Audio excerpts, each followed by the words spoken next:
કેશોદના સોંદરડા ગામે યુવાનને અટકાવી માર મારતા નોંધાઈ પોલીસ ફરિયાદ। કેશોદના સોંદરડા ગામે રહેતા વિકાસભાઈ પ્રફુલભાઈ ચાવડા રાત્રે પોતાનું મોટરસાઇકલ લઈને હાઈવે રોડ પર નાસ્તો કરવા જતા હતા, ત્યારે રસ્તામાં પાનની દુકાને ઉભેલા મનીષભાઈ મહેન્દ્રભાઈ ગોહિલ મન ફાવે એવી ભૂંડી ગાળો આપી માર મારી ભડવાઈ શું કામ કરે છે એવું કહી ઉશ્કેરાઈ 5-7 તમાચા મારી ઢીકાપાટુનો માર મારતા વિકાસભાઈ પ્રફુલભાઈ ચાવડા મોટરસાઇકલ પરથી નીચે પડી ગયા હતા। કેશોદના સોંદરડા ગામના પાદરે માથાકૂટ થતા રાડારાડી થતા આસપાસના લોકો દોડી આવ્યા હતા, ત્યારે હુમલો કરનાર મનીષભાઈ મહેન્દ્રભાઈ ગોહિલે જતા જતા ધમકી આપી હતી કે હવે પછી મારી ભડવાઈ કરી તો જાનથી મારી નાખીશ અને ઢીકાપાટુનો મારનો ભોગ બનેલ યુવાને મિત્રોને Keshod sub district civil hospital ખાતે સારવાર માટે લાવેલા હતા।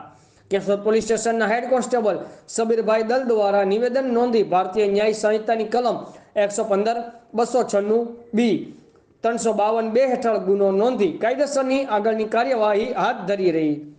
પેથાભાઈ ઘેલાભાઈ કોડિયાતર તપાસ ચલાવી રહ્યા છે।